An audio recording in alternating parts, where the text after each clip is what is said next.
Hello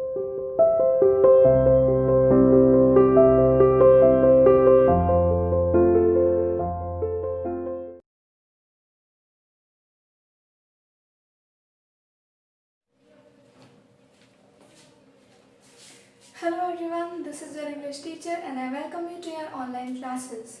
We were discussing our topic direct and indirect speech and we had already done its various parts like statements, interrogatives and imperatives. So today in this video we'll discuss or we'll go through our two topics, remaining topics. First is exclamatory sentence.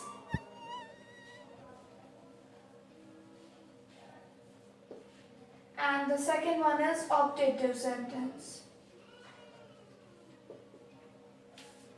Exclamatory sentence और optative sentence जो होते हैं दोनों तरीके के ही sentences exclamation marks के साथ काम करते हैं। ठीक है, किसी भी सेंटेंस में एक्सक्लेमेशन मार्क लग जाता है तो वहां पर एक्सक्लेमेटरी सेंटेंस क्या होते हैं, जब हम अपनी बात को मतलब हम अपने एक्सप्रेशंस के साथ जो बातें बोलते हैं। जैसे हम एक्सप्रेशन कैसे होते हैं हमारे, रोने वाले, हंसने वाले और गुस्सा होने वाले। तो ये जो अलग अलग एक्सप्रेशंस है ना, जब हम ऐसे अपने इमोशंस शो करते हैं, इमोशंस जिस सेंटेंस में जिस तरीके के सेंटेंस में यूज किए जाते हैं वो एक्सक्लेमेटरी सेंटेंस कहलाए जाते हैं। इतना समझ आ गया आपको? तो एक्सक्लेमेटरी सेंटेंस ये बताया मैंने कि इन आपके एक्सक्लेमेशन मार्क्स के साथ पूरे होते हैं। जैसे व्हाट अ ब्यूटीफुल,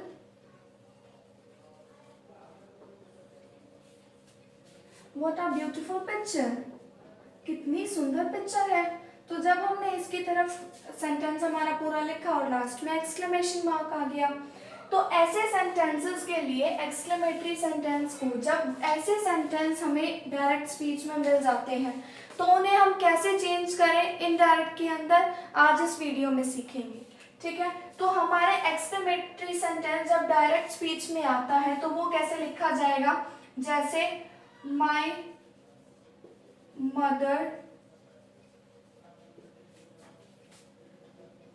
सेड,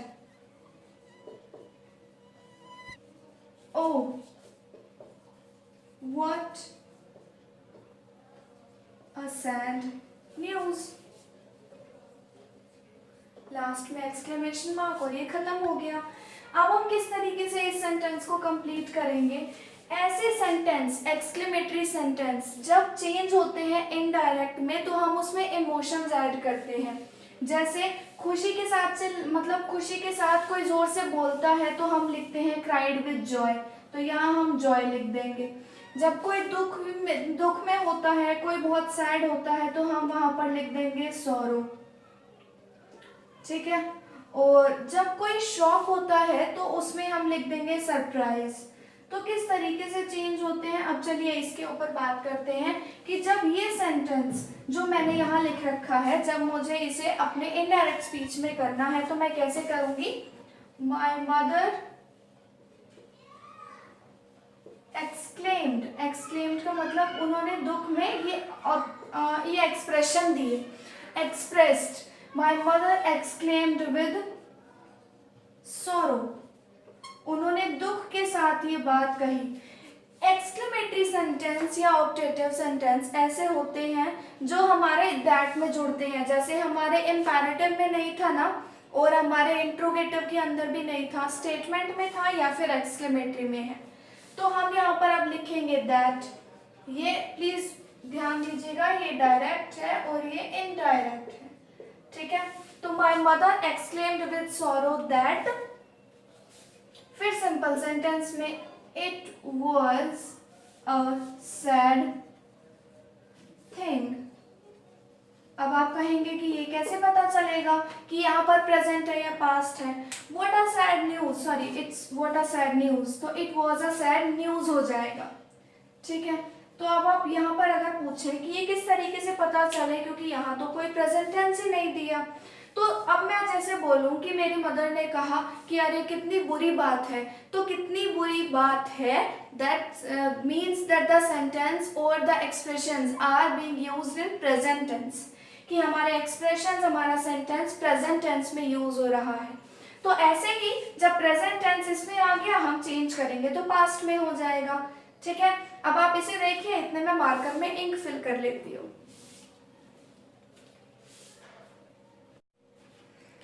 हाँ जी, तो देखिए जब एक सेंटेंस आपको मैंने यहाँ पर बता दिया, ये दुख की बात है, कितनी बुरी बात है, तो यहाँ पर हम लिखेंगे एक्सक्लेम्ड विद सॉरो।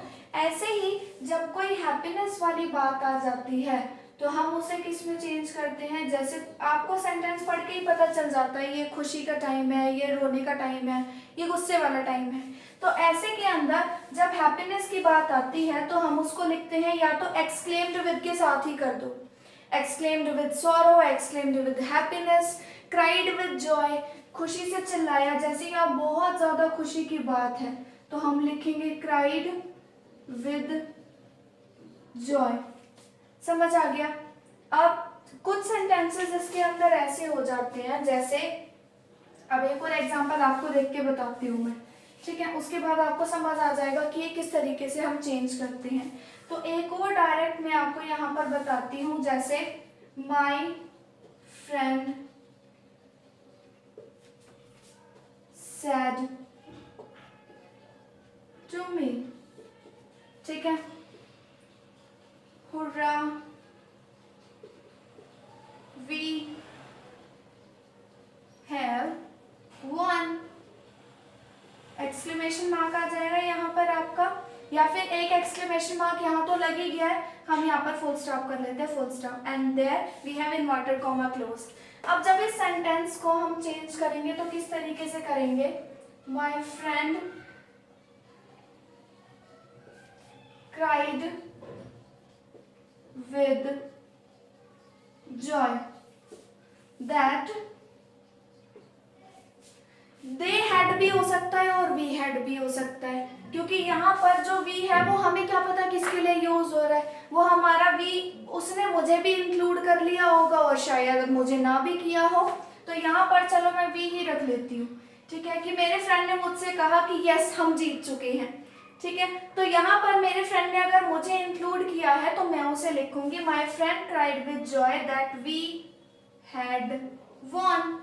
और अगर मेरे फ्रेंड ने मुझे इंक्लूड नहीं किया तो मैं वी को हटाकर यहाँ कर दूंगी cried with joy that they had won, मेरा दोस्त खुशी से चिल्लाया कि वो जीत चुकी है। समझ आ गया आपको। अब ये तो थे हमारे एक्सक्लेमेटरी सेंटेंस, जिनके अंदर हम हमारा क्या करते हैं, ज्यादा कुछ नहीं करना होता, सिर्फ एक्सक्लेम्ड विद के साथ लगा के, खुशी है तो हैप्पीनेस और दुख है तो सॉरो, गुस्से में है या गुस्से में है तो एंगर और हैरान है तो सरप्राइज, इन सारी चीजों के बारे में हम बात करते हैं। अब नेक्स्ट जो हमारे आते हैं, नेक्स्ट हमारे होते हैं ऑप्टेटिव।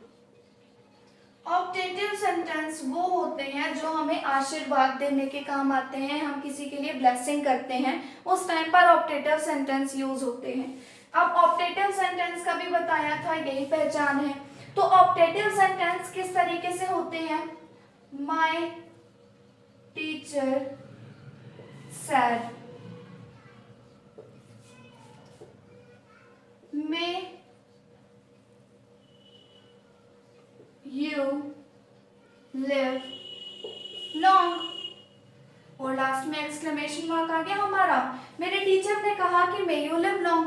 अब यहाँ पर मेरे टीचर ने किससे कहा मैंने नहीं बताया, तो यहाँ पर मैं इसे खुद पर लेकर चलूंगी कि मेरे टीचर ने मुझसे कहा। माय टीचर हमारा सेम रहेगा, यहाँ पर हो जाएगा विश्ड, क्योंकि ऑप्टेटिव सेंटेंस जो होते हैं वो किसी से विश करते हैं या भगवान से प्रे करते हैं, तो हम प्रेड या विश्ड ही यूज करते हैं। आपके पीडीएफ में आपको कंप्लीट मिलेगा कि कैसे ये चेंज होते हैं। ठीक है, तो माय टीचर विश्ड दैट, अब बात मेरी हो जा रही है तो यहाँ पर लिखूंगी आई, माई का पास्ट होता है माइट और ये मेरा ऑब्जेक्ट है जो सेम रहेगा, तो आई माइट लिव लॉन्ग। इतना सा होता है जो हमें चेंज करना होता है, बट फिर भी अगर आप इनसे रिलेटेड, हमारा अब direct and direct speech complete हो चुका है। फिर भी अगर आप इनसे रिलेटेड कोई प्रॉब्लम फेस करते हैं, whenever you feel any doubt, you can always contact me. Thank you everyone. Have a nice day.